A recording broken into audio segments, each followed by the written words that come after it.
Hello friends, welcome to Kittu truck vlogs. So ఇప్పుడు మళ్ళీ మనం ఫ్రూట్స్ లోడ్కి అయితే వచ్చేసాము. సో లాస్ట్లో అయితే కర్ర లోడ్ అన్లోడ్ చేసేసి ఇక్కడికైతే వచ్చేసాము. ఇంపార్టెంట్ విషయం అయితే లాస్ట్లో చెప్తాను, మధ్యలో ఎక్కడో చోటు చెప్తాను. చాలామంది అడుగుతున్నారు, అన్న డ్రైవింగ్ పోస్ట్ ఉంటే చెప్పండి, క్లీనర్ పోస్ట్ ఉంటే చెప్పండి, బండి ఓనర్లు కూడా అడుగుతున్నారు అన్న డ్రైవర్లు ఉంటే చెప్పండి అనేసి.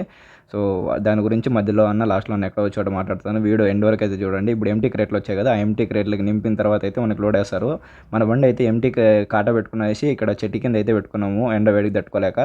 సో ఈ వీడియోని లాస్ట్ వరకు చూడండి, లైక్ చేయండి, సబ్స్క్రైబ్ చేయండి ప్లీజ్. సరక whatever. మన బండిలో అయితే చికెన్ అయితే చేశారు అన్నవాళ్ళు. చందు అన్న అనేసి ముందర ఎంటీ క్రేట్ల బండి ఉంది కదా, అన్న అయితే చికెన్ అయితే చేసి పెట్టాడు అనమాట. నాకైతే ఫుల్ ఫీవర్ వస్తుంది. నేను మార్నింగ్ పనుకుంటే మధ్యాహ్నం 3 గంటలకు అయితే లేచాను. ఇక్కడ మన శివ అయితే తింటున్నాడు, నేను అయితే తింటున్నాను. సో చికెన్ అయితే చాలా బాగా చేశాడు అన్న. ఇట్లా ఎవరో సర్దుకొని వెళ్తూ ఉండాలి, అన్న అయితే చేసి పెట్టాడు. ఇప్పుడైతే మన బండి లోడింగ్ కూడా పెట్టేశాము, లోడింగ్ కూడా వేస్తున్నారు. ఇక్కడ చూస్తున్నారు కదా, ఆల్రెడీ వేరే వాళ్ళు క్రేట్లకి నింపుకొని వచ్చారు. ఈ క్రేట్లు వేసుకున్న తర్వాత అయితే మనము కాట అయితే పెట్టుకోవాలి. చూస్తున్నారు కదా, అల్ల రకాలు ఉంటాయన్నమాట. అంటే రైతులు రకాలు ఉంటాయి కదా, అట్లా ఒకరు 50 క్రేట్లు, ఒకరు 60 క్రేట్లు అట్లా ఉంటాయి కదా. అట్లా పెట్టుకున్న తర్వాత అయితే కాట పెట్టుకోవాలా, చూడాలి. ఇప్పుడైతే మనం ఒక 2 వరుసలు అయితే వేసుకునేసి కాట పెట్టుకుని మళ్ళీ అయితే వేసుకుంటూ ఉండాలా. ఇట్లా ఇవి అయితే చాలా క్రేట్లు ఉన్నాయి కాబట్టి దీంట్లో కొన్ని క్రేట్లు వేసుకున్న తర్వాత అయితే కాట పెట్టుకోవాలంట. చూస్తున్నారు కదా, మనమైతే కొన్ని క్రేట్లు అయితే వేశారు, దాన్ని అయితే కాట పెడుతున్నాము. వాళ్ళవి సపరేట్ బిల్లులు ఉంటాయి. ఇవి ఎందుకంటే ఫ్రూట్ జ్యూస్కి అయితే వెళ్తున్నాయి, జామకాయలు. మామూలుగా లాస్ట్ వీడియోస్లో మీరు చూసే ఉంటారు. ఇక్కడ చూస్తున్నారు కదా, కాట పక్కన ఏదో ప్లేట్లు వేశారు కదా, అవి ఎందుకు వేసారంటే ఇన్ కేసు ఏమైనా కాట ఎప్పుడైనా రిపేర్ వచ్చినప్పుడు ఆ ప్లేట్లు ఉన్నాయి కదా లెఫ్ట్ సైడ్లో రేకులు, ఆ రేకులు తీసేసి కాట కిందికి వెళ్ళి దాన్ని రిపేర్ చేయడానికి అయితే అట్లా వేసి పెట్టారనమాట. మన బండి అయితే ఫుల్ కట్ కావడంలే, అందుకని మళ్ళీ బ్యాక్ పోయేసి మళ్ళీ కరెక్ట్గా వెళ్తున్నాను. చూస్తున్నారు కదా, నేనైతే చాలా సుస్తుగా ఉన్నాను అనమాట. అంటే చాలా అలసిపోయాను, జ్వరం వచ్చేసింది నాకైతే. ఇక్కడ మన చందు అన్న బండి కూడా లోడ్ అవుతున్నది. ఇక్కడ చూస్తున్నారు కదా, మన బండి అటు సైడ్ లోడ్ అవుతుంది, అన్నది వచ్చేసి ఇటు సైడ్ లోడ్ అవుతుంది. ఇట్లా 2 బండ్లు అయితే ఈరోజు అయితే లోడ్ అవుతాయి. చూస్తున్నారు కదా, ఇవన్నీ క్రేట్లు వచ్చేసి ఫ్యాక్టరీ వాళ్ళే మనకి పంపిస్తారనమాట. దీంట్లో కేసు పంపించండి అనేసి. సో ఎంటీ క్రేట్లు అయితే అన్న వేసుకొచ్చాడు చందు అన్న. ఆ ఎంటీ క్రేట్లని 2 బండ్లకి అయితే ఫుల్గా వేసుకొని అయితే వెళ్తాము. చూస్తున్నారు కదా, 2 బండ్లు ఒకే చోటుకే వెళ్తాయి అన్నమాట ఫ్యాక్టరీకి. ఇంకా ఆ బండికి అయితే లోడ్ వేసేసారు, మన బండికి కూడా వేస్తున్నారు. ఇంకా రైతులు అయితే నైట్ అయినా కూడా తెస్తూనే ఉన్నారు. మేమైతే మేల్కొని అన్నీ కరెక్ట్గా అయితే వేపిస్తున్నాము. బండ్లు అయితే దోమలు విపరీతంగా ఉన్నాయి. ఇక్కడ చూస్తున్నారు కదా, ఇదంతా చిన్న బండి అనమాట. ఇటు సైడ్ వచ్చేసి వీళ్ళు వ్యాన్ అంటారు, మన సైడ్ వచ్చేసి మామూలుగా మెగా అయితే మెగా, టాటా ఇంట్రా అది. ఇక్కడ చూస్తున్నారు కదా, చందు అన్న బండి అయితే లోడ్ అయిపోయింది. ఇది ఆల్రెడీ ఇక్కడ ముందర పెట్టారు బండిని. అన్న అయితే చిన్న బండి కాబట్టి అన్నది తక్కువ క్రేట్లు పడినాయి, అందుకని తొందరగా అయితే వెళ్ళిపోతాడంట. ఎక్కడైనా టోల్ గేట్ దగ్గర పెట్టేసి నిద్రపోతాను అనేసి అన్నాడు. చూస్తున్నారు కదా, మన బండి అయితే లోడ్ అవుతూ ఉన్నది. ఆల్రెడీ క్రేట్లు తక్కువ వచ్చాయనేసి పైన ఒక వరుస ఉంది కదా, ఆ యాంగిల్ పైన వరుస ఉన్నది, ఆ వరుసను అయితే కింద దింపేసి లెవెల్ చేసిస్తామన్నారు. ఎందుకంటే కాయ రావడం లేదంట, అంతనే వచ్చింది, ఇంతవరకు వేసుకోబోండి అనేసి అన్నారు. చూడాలి వెయిట్ ఎంత వస్తుందో ఏమో. ఇక అన్నీ ముందర వేసిండేటివన్నీ లెవెల్ చేసుకోవాలా, లేదంటే మనకి వెయిట్ అంతా ముందరే ఉంటుంది. అందుకనే మనమైతే లెవెల్ చేపిస్తున్నాము. చూస్తున్నారు కదా, ఇక్కడ అన్న వాళ్ళు అయితే చాలా మంచి వాళ్ళు అనమాట. మనం ఎట్లా చెప్తే అట్లా చేయిస్తారు. ఇంకా కొన్ని చోట్ల అయితే మనం ఏం చెప్పినా పట్టించుకోరు అనమాట. ఇప్పుడైతే పైన ఒక వరుస వేసినారంటే కనీసం అంటే మనకి 50-60 క్రేట్లు పైన ఎక్కువ పడి ఉంటాయి, ఇంకా చాలానే ఉండొచ్చు. అవన్నీ లెవెల్ చేసిస్తున్నారు. లాస్ట్కి అయితే అన్నీ లెవెల్ చేసుకున్న తర్వాత పట్ట తాడు అన్నీ కట్టుకునేసి మళ్ళీ కాటా పెట్టాము. చూస్తున్నారు కదా, 18 టన్నుల 590 కేజీలు ఉన్నది. దీంట్లో మనది బండి ఎంత లేదన్నా కూడా 6 టన్నుల పైన ఉంటుంది. చూస్తున్నారా, మనమైతే పాసింగ్ టన్నే ఎత్తుకుంటాం అన్నమాట. చూడండి, ఇప్పుడైతే మనము పక్కనే పెట్రోల్ బంక్ ఉంది, భారత పెట్రోల్ బంకు. ఈ కొప్పాక దగ్గర కాట పక్కనే పెట్రోల్ బంక్ ఉంది. ఇక్కడైతే ఒక 10,000 పట్టుకునేసి బయలుదేరదామనేసి ఈడే పట్టుకుంటున్నాము. డీజిల్ అయితే చాలా రేట్లో పడిపోయింది. చూస్తున్నారు కదా, మైలేజ్ అడుగుతున్నారు, బండి డీటెయిల్స్ అయితే అడుగుతున్నారు. ఎన్ని రోజులు ఎందుకు చెప్పలేదంటే ఇది కొత్త బండి అనమాట. ఎందుకంటే కొత్త బండి కొద్దిగా మైలేజ్ తక్కువగానే ఇస్తాయి. అందుకనే కొద్ది రోజుల తర్వాత చేద్దామనేసి ఆగి ఉన్నాను. చాలామంది అయితే కమెంట్ల మీద కమెంట్లు అదే అడుగుతున్నారు, కాస్ట్ ఎంత, మైలేజ్ ఎంత, అది ఇది అనేసి. దీన్ని పూర్తిగా రివ్యూ చేసిన తర్వాత, అంటే ఎక్స్పీరియన్స్ చేసిన తర్వాత అయితే మనం చెప్పడానికి అయితే అవుతున్నది. అర్థమైందా? ఊరికనే చెప్పేస్తే కొన్ని బండ్లు మైలేజ్ వస్తాయి, మైలేజ్ రాకపోవచ్చు. అందుకనే ప్రాపర్గా రివ్యూ అయితే ఇద్దామనేసి వెయిట్ చేస్తున్నాను. ఇక్కడ చూస్తున్నారు కదా, మన బ్రేక్ లైట్లు చూడండి. ఇట్లా వెజిటబుల్ బండ్లకైతే ఆల్మోస్ట్ ఇట్లా అన్నీ వేపిస్తారనమాట లైట్లు. ఎందుకంటే బ్రేక్లు అయితే సడన్గా కొడుతుంటాం కాబట్టి అందుకు నైట్ టైంలో చాలా యూజ్ అవుతుంది. ఇప్పుడైతే మనం బయలుదేరుతున్నాము. ఇక్కడ నుంచి ఒక 4 to 5 కిలోమీటర్స్ అయితే మనకి సింగిల్ రోడ్ ఉంటుంది. హైవేలోకి అయితే వచ్చేసాము. చూస్తున్నారు కదా, ఇంతసేపు మన కార్తీక్ అయితే డ్రైవ్ చేశాడు. నాకు జ్వరం వస్తుంది కదా, నేనైతే నిద్రపోయాను. ఇప్పుడు టైము దాదాపు వచ్చేసి 2:30 అట్లా అవుతుంది మార్నింగు. మనం అక్కడి నుంచి అయితే ఒక 11 గంటలకు అయితే బయలుదేరాము నైటు. మన కార్తీక్ అయితే కొద్ది దూరం తోలిన తర్వాత అయితే నాకు గుంటూరు దగ్గర అయితే ఇచ్చాడు. ఒక ఛాయ్ తాగేసి అయితే మళ్ళీ నేను తీసుకున్నాను. సో జ్వరం అయితే లైట్గా అయితే అట్లే వస్తున్నది. చాలా ఈ ఎండకి చాలా ఇదైపోయింది అనమాట. నా స్కిన్ టోన్కి, ఈ వేడికి, బండి వేడికి, ఎండ వేడికి, మళ్ళీ మధ్యలో ఆ చికెన్ తిన్నాను మధ్యాహ్నము. ఆ చికెన్ తినడం వల్ల ఇంకా ఎక్కువ వేడైపోయింది. సో చూస్తున్నారు కదా, నైట్ 2:30 అవుతున్నది. నేను ఇప్పుడైతే దాదాపు ఈ గుంటూరు దాటుకునేసి అయితే వెళ్తున్నాను. ఇక్కడ నైట్ టైంలో ఎక్కువగా సాంగ్స్ పెట్టుకుంటూ ఉంటాం కాబట్టి చాలామంది అడుగుతున్నారు బండి సౌండ్ పెట్టాను అనేసి. ఎందుకంటే నైట్ టైంలో ఎక్కువ ఎవరో ఒకరు మా బండిలో పాటలు పెట్టడం కానీ అట్లా చేస్తుంటారు. ఆ పాటలు పెట్టడం వల్ల ఏమంటే మన ఛానల్కి ఎఫెక్ట్ పడుతుంది. అందుకనే సౌండ్ అయితే తగ్గించేశాను. ఇది వచ్చేసి ఒంగోలు టోల్గేటు. చాలామంది అన్నవాళ్ళు అయితే ఇట్లా సైడ్ పెట్టుకునేసి నిద్రపోతూ ఉంటారు టోల్గేట్ దగ్గర. ఎందుకంటే టోల్గేట్ దగ్గర అయితే యాక్చువల్గా పోలీసు వాళ్ళు వీళ్ళు తిరుగుతూ ఉంటారు కాబట్టి బండికి అయితే సేఫ్టీగా ఉంటుంది. దొంగతనాలు అలాంటివి ఏంటి జరగవు. కొన్ని చోట్ల పోలీసు వాళ్ళు ఉన్నా కూడా వాళ్ళతో వీళ్ళతో మాట్లాడుకొని దొంగతనాలు చేస్తూ ఉంటారు. అట్లా కూడా ఉన్నాయి. ఎవరిని నమ్మేయట్లేదు ఈ కాలంలో. సో కొద్ది దూరం వచ్చిన తర్వాత, ఒంగోలు దాటిన తర్వాత కావలి దగ్గర అయితే మనకి ఈ సీసీ రోడ్ అనేది వస్తుంది, సిమెంట్ రోడ్డు. ఇప్పుడు చూస్తున్నారు కదా, ఒక సెమీ లో బెడ్ ట్రైలర్, అంటే లో బెడ్ ట్రైలర్ మీద అయితే మనం ఒక వెహికల్ని అయితే తీసుకొని పోతున్నారు. ఈ వెహికల్ని వచ్చేసి ఎక్కువగా మైనింగ్స్లో అయితే యూజ్ చేస్తారు. మైనింగ్స్ అంటే మన KGF మూవీలో ఉన్నాయి కదా మైనింగ్స్, అట్లా మైనింగ్స్లో అయితే యూజ్ చేస్తారు. ఇక్కడ చూస్తున్నారు కదా, దీనికి టైర్లు అయితే పీకేసి వేసుకొని వెళ్తూ ఉన్నారు. సో దీన్ని మ్యాక్సిమమ్ ఇట్లా చెన్నై సైడ్ కానీ ఇట్లా మైనింగ్స్ ఎక్కడెక్కడ అయితే చేస్తూ ఉంటారో అక్కడికి అయితే తీసుకొని వెళ్ళి అన్లోడ్ చేపిస్తూ ఉంటారు. సో చూస్తున్నారు కదా, ఆ వెహికల్ని మన రోడ్డు మీద తిరగడానికైతే ఎక్కువగా పర్మిషన్స్ ఉండవు. అందులోనూ అది ఒక లీటర్కి మైలేజ్ 0.5 కిలోమీటర్ వస్తుందో లేదంటే 1/4 కిలోమీటర్ వస్తుందో కూడా అర్థం కాదు.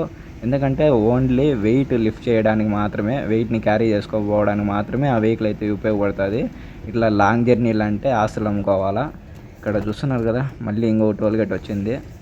ఇది సింహపురి టోల్గేట్. పైన వచ్చేసి మనకి ఒక హోటల్ అయితే ఉంటుంది. హోటల్, రెస్టారెంట్ అన్నీ అయితే ఉంటాయి. ఇక్కడ లాస్ట్ టైం అయితే మేమైతే ఒకసారి ఇట్లా లెఫ్ట్ సైడ్ అయితే పార్కింగ్ ఉన్నది. ఆ పార్కింగ్ లాపుకొనేసి పైకి పోయేసి మొత్తం అయితే డిన్నర్ కానీ అలాంటివి అయితే చేసి వచ్చాము. ఎక్సలెంట్గా అయితే ఉంటుంది వ్యూ అయితే. పైనుంచి చూస్తూ అలాగ తింటూ బండ్లు అయితే వచ్చి వెళ్తూ ఉంటాయి.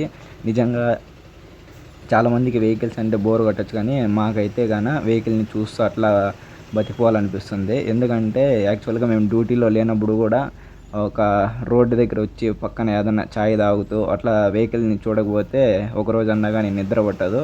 సో చూస్తున్నారు కదా, టోల్ గేట్స్ దగ్గర ఎంత నీట్నెస్గా లైటింగ్ కానీ మొత్తం అయితే చాలా బాగుంటుంది. ఇంకా బండ్లు అయితే వస్తూ ఉన్నాయి మన బండ్లో. ఇట్లా ఈ లైన్లో అయితే మన వెహికల్స్ ఎక్కువగా తిరుగుతూ ఉంటాయి. ఐచర్లో వచ్చేసి మామిడికాయలు వచ్చాయి, మా దాంట్లో జామకాయలు.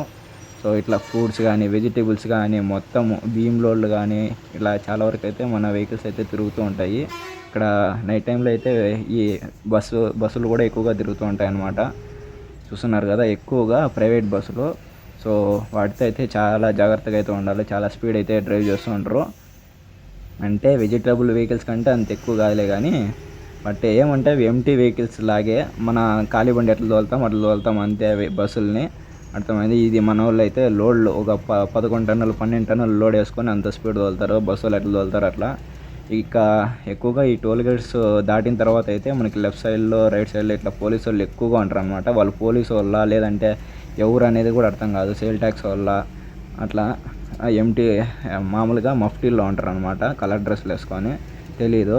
ఇన్ కేసు పోలీసు యూనిఫామ్ అన్నా వేసుకుంటే తెలుస్తుంది వాళ్ళు పోలీసోళ్ళు ఎవరు అనేసి. వాళ్ళైతే అన్‌యూనిఫామ్‌లో ఉండేసి ఇట్లా ఊరూరికనే బండ్లు ఆపి చెక్ చేసేయడము, లైసెన్స్ ఇయ్యమని అడగడము, ఓవర్ వెయిట్ ఉన్నది లోడు, ఓవర్‌లోడ్ ఉన్నదనేసి చాలా అయితే ఇబ్బంది పెడుతుంటారు. చాలా వరకైతే ట్రక్ డ్రైవర్ల గురించి ఎవరికీ తెలీదనమాట. చాలా ఇబ్బందులు ఫేస్ చేస్తూ ఉంటారు డ్రైవర్సు. మనకి ఏదో ప్రశాంతంగా ఏ జాబులు దొరకలేదనేసి డ్రైవింగ్ నేర్చుకొని ఇలా లాంగ్ అయితే వస్తూ ఉంటారు డ్రైవర్లు. ఒక స్టేట్ నుంచి ఇంకో స్టేట్‌కి అయితే బయలుదేరుతూ ఉంటారు, వెళ్తూ ఉంటారు. అట్లా వాళ్ళని చాలా వరకైతే పోలీసోళ్ళు ఇబ్బంది పెడుతూనే ఉంటారు. చాలామంది అంటే చాలామంది కనీసం అంటే ఒక 100లో ఒక 70% అయితే అంత ఇబ్బంది పెడుతూ ఉంటారు. ఇంకో 30% అయితే ఎక్కడో మేలనమాట అంతే. సో చూస్తున్నారు కదా! డే అండ్ నైట్ అయితే డ్రైవ్ చేస్తూనే ఉన్నాము. ఇక మార్నింగ్ అయితే అయిపోతా ఉంది. నేనైతే కార్తీక్ బండి వాళ్ళనైతే ఫిక్స్ అయిపోయినా. చూస్తున్నారు కదా! బండి సైడ్ ఏసి పూర్తిగా లెఫ్ట్‌కేసి పెట్రోల్ బంక్ దగ్గర టైర్లన్నీ చెక్ చేసి చూస్తున్నారు కదా! హీట్ అయితే మామూలుగా హీట్ కాలేదు టైర్లు. చాలా దూరం అయితే డ్రైవ్ చేశాను నేను. అన్నీ చెక్ చేసుకుంటా ఉండాలి. తాళ్ళు ఏమన్నా లూజ్ అయినాయా? బండిలో నుంచి ఏమన్నా ఊసిపోతున్నాయా? ఇక్కడ చూస్తున్నారు కదా! టైర్లు అన్నీ చెక్ చేసుకున్న తర్వాత రాళ్ళు ఏమన్నా చిక్కులుకున్నాయా లేదా? అన్నీ చెక్ చేసి మనము కార్తీక్‌కి ఇచ్చేసామంటే కార్తీక్ అయితే ఇంక డ్రైవ్ చేసేస్తాడు కంటిన్యూగా అన్‌లోడింగ్ పాయింట్ వరకు కార్తీకే డ్రైవ్ చేస్తాడు. నాకైతే చాలా ఇదిగా ఉన్నది. ఎందుకంటే చాలా సుస్తయిపోయినాననమాట. 15 రోజుల నుంచి డ్యూటీ దిగలేదు. సో మన కార్తీక్ అయితే లాస్ట్ ట్రిప్ ఇంటికి పోయేసొచ్చాడు. ఈ ట్రిప్ వచ్చాడు. చూస్తున్నారు కదా! మనమైతే మళ్ళీ మార్నింగ్ అయితే లేచేసాము. ఒక 1 అవర్ ఏమో నిద్రపోయినా అంతే. ఇప్పుడు దగ్గర అయితే నెల్లూరు దగ్గర అయితే వచ్చేసాము. ఇక కొద్దిగా ముందరకు పోయిన తర్వాత అయితే మనము అదేదో శ్రీ సిటీనో ఏదో వస్తది. శ్రీ సిటీ దగ్గర నుంచి మనము రైట్ తీసుకునేసి వెళ్ళిపోతాం అనమాట అన్‌లోడింగ్ పాయింట్‌కి. సత్యవేడు దగ్గర అంట అన్‌లోడింగ్ పాయింట్ అయితే లొకేషన్ పెట్టారు. మన కార్తీక్ అయితే లొకేషన్ అయితే వేసుకొని వెళ్తున్నాడు చూడండి. మన ముందు వచ్చేసి నైటు చందు అన్న వెళ్ళినాడు కదా! ఆ అన్న అయితే వెళ్ళిపోయాడు ఆల్రెడీ అన్‌లోడింగ్ పాయింట్‌కి. ఆ అన్న వచ్చేసి లొకేషన్ పెట్టాడు. అందుకు అట్లా మనము లొకేషన్ వేసుకొని అయితే వెళ్తూ ఉన్నాము. ఇట్లా ఎవరెవరు అయితే మనకి లొకేషన్లు పెట్టడం కానీ, అడ్రస్‌లు చెప్పడం కానీ జరుగుతుంది. దాన్ని ఫాలో అయితూ వెళ్ళిపోతూ ఉండాలి. జర్నీ అయితే సాగిస్తూ ఉండాలి. ఇవంతా రైట్ సైడ్ బస్సులు ఎందుకు ఆగాయంటే, ఇటు సైడు మనకి రైట్ అయితే తీసుకొనేసి లోపలికి వెళ్ళిపోతాయన్నమాట బస్సులన్నీ. ఈ బస్సులు ఏంటివంటే అంతా గార్మెంట్స్‌కెళ్ళేటివి ఇట్లాంటివన్నమాట. మొత్తం అంతా ఈ గార్మెంట్స్ వెహికల్సే ఉంటాయి బస్సులంతా. ఇక్కడ చూస్తున్నారు కదా! అన్నీ యూటర్న్ కొట్టుకొని రైట్ అయితే వెళ్తున్నాయి. చాలా వరకైతే లైన్ ఎక్కడి నుంచి ఉన్నదో చాలా దూరం నుంచి అయితే ఉన్నది. కనీసం అంటే ఒక 30, 40 బస్సుల దాకా ఉన్నాయి. మనకైతే గ్యాపే ఇయ్యలేదనమాట. సో ఎప్పుడొచ్చినా కూడా ఈ నెల్లూరులో ఎక్కువగా ట్రాఫిక్ అయితే ఉంటుంది. చూసుకొని జాగ్రత్తగా వెళ్ళిపోతూ ఉండాలి. ఈ టూ వీలర్ల వాళ్ళు కానీ, చిన్న చిన్న బండ్లు, ఆటోలు ఎట్లా అంటే అట్లా దూరేస్తూ ఉంటారు. సడన్గా వచ్చి దూరేస్తూ ఉంటారు అనమాట. జాగ్రత్తగా ఉండాలి. లేదంటే ప్రమాదాలు జరిగే అవకాశం ఎక్కువ. చూస్తున్నారు కదా! ఇక్కడ ఆపోజిట్లో అయితే వెహికల్స్ వస్తూ ఉన్నాయి బైక్స్.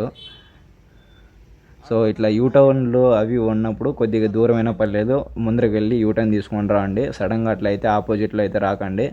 ఇన్ కేసు ఇప్పుడు రైట్ సైడ్లో వెహికల్ వెళ్తుంది కదా! సడన్గా లెఫ్ట్ సైడ్ వచ్చి ఓవర్టేక్ చేయాలంటే ఎదురుగా వచ్చినారంటే మీరు ఖచ్చితంగా యాక్సిడెంట్లు అయితే అవుతాయి. మన శివ వచ్చి అప్పటి నుంచి శ్రీహరికోట ఎక్కడ రాకెట్లు ఎక్కడ ఎగరేస్తారని అడుగుతున్నారు. ఇక్కడ చూస్తున్నారు కదా! సెమీ లో బెడ్ ట్రైలర్ మీద అయితే మనకి ఒక రాకెట్ ఫ్రంట్ భాగం అయితే ఉన్నది ఇస్రోది. చూస్తున్నారు కదా! అక్కడి నుంచి నెల్లూరు దాటిన తర్వాత శ్రీ సిటీ దగ్గరకు వచ్చి అక్కడ రైట్ తీసుకొని కొద్ది ముందరకు వచ్చిన తర్వాత అయితే ఇలా అయితే లొకేషన్ చూపిస్తుంది అనేసి ఇలాగైతే బయలుదేరుతున్నాము. అక్కడైతే ట్రాఫిక్ పోలీస్ వచ్చేసి ఎస్ఐఓ అన్నాడు. చూశారు కదా!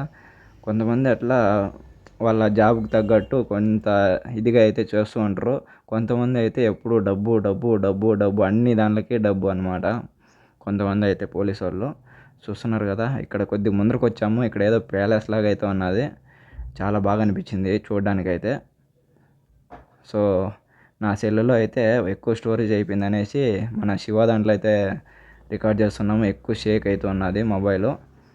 ఈ వ్లాగింగ్ అంటే చాలా వరకు అయితే అన్నీ చూసుకోవాలి. అంత ఈజీ కాదనమాట. మన బండి అయితే ఇక్కడ పార్క్ చేసేసి టిఫిన్ తిందామనేసి మార్నింగు ఒక 9 గంటలు అయితే అవుతున్నాయి. టిఫిన్ తీసుకుందాం అనేసి ఆగాము. ఇక్కడైతే ఇడ్లీ మాత్రమే ఉన్నదంట. ఇడ్లీ అయితే తీసుకునేసి మళ్ళీ అయితే బయలుదేరాలి. చూస్తున్నారు కదా, మనమైతే ఫ్యాక్టరీ దగ్గరికి అయితే వచ్చేసాము. ఈ సత్యవేడు దగ్గరికి అయితే వచ్చేసాము. ఇక్కడ ఫ్యాక్టరీలో మన బండి ఆల్రెడీ చందు అన్న బండి అయితే వెళ్ళిపోయింది. మన బండి అయితే ఇక్కడ సైడ్లో పెట్టుకోమన్నారు. మన పేపర్లు ఉంటాయి కదా, లోడింగ్ పేపర్లు అవి అయితే ఇచ్చేసి ఎంట్రీ చేయించుకొని అయితే వచ్చేసాను. ఇంకా వెయిట్ చేయాలి, వాళ్ళు ఎంతసేపు పిలుస్తారో ఏమో తెలియదు. ఈరోజు పిలుస్తారా రేపు పిలుస్తారా కూడా తెలియదు. చూడాలి, వెయిట్ చేయాలి. మొన్న అయితే ఇప్పుడు మధ్యాహ్నం పైన అయితే పిలుస్తారంట. సో మేము తెచ్చుకున్న టిఫిన్ అయితే ఆల్రెడీ చేసేసి వెయిట్ చేస్తూ ఉన్నాము. చూడాలి ఎప్పుడు పిలుస్తారేమో. సో అన్లోడ్ అయితే అయిపోయింది. నెక్స్ట్ డే అయిందనమాట. నైట్ అక్కడే స్టే చేసి పొద్దున్నే తీసుకొనేసి మామూలు అన్లోడింగ్ రిసీవ్డ్ వస్తుంది కదా, ఆ రిసీవ్డ్ తీసుకొని అయితే మార్నింగ్ అయితే బయటకు అయితే వచ్చాము. ఇక డైరెక్ట్గా అయితే చిత్తూరుకి వెళ్ళి మన బండిలో వచ్చిన క్రేట్లు ఉంటాయి కదా, ఆ క్రేట్లు ఎంటీ క్రేట్లు అయితే మన బండికి వేసారు. అవి పోయేసి మనకు ఒక ప్లేస్ అయితే చెప్పారు, ఆ ప్లేస్లో పోయేసి దింపేయాలి అనమాట. దింపేసిన తర్వాత మళ్ళీ వేరే లోడ్ పెట్టుకొని అయితే బయలుదేరుతాము. సో చాలామంది అడుగుతున్నారు కదా, అన్న డ్రైవర్ పోస్ట్ ఉంటే చెప్పండి, క్లీనర్ పోస్ట్ ఉంటే చెప్పండి అనేసి అడుగుతున్నారు. వాళ్ళకి ఒకటే చెప్తున్నాను, నా ఇన్స్టాగ్రామ్లో అయితే ఫాలో అవ్వండి. అక్కడ ఒక మెసేజ్ చేయండి, అంటే మీ పేరు, మీ ఊరు, మీ కాంటాక్ట్ నెంబరు, అర్థమైందా? ఎవరికైతే డ్రైవింగ్ పోస్ట్ కావాలో వాళ్ళకి లైసెన్స్ ఉండే వాళ్ళైతేనే మెసేజ్ చేయండి. ఇంకోరు క్లీనరు, ఎవరైతే నేను బండి క్లీనర్గా చేయాలనుకుంటున్నారో వాళ్ళు కూడా అంతే. మీ పేరు అన్ని మీ డీటెయిల్స్ ఉంటాయి కదా, అవి ఎంటర్ చేయండి. సో తప్పుకోకుండా ఓనర్లు కూడా మన దాంట్లో కామెంట్ చేయండి. సో ఈ వీడియోని ఇక్కడితో ఎండ్ చేయాలనుకుంటున్నాను. Thanks for watching. See you in the next vlog.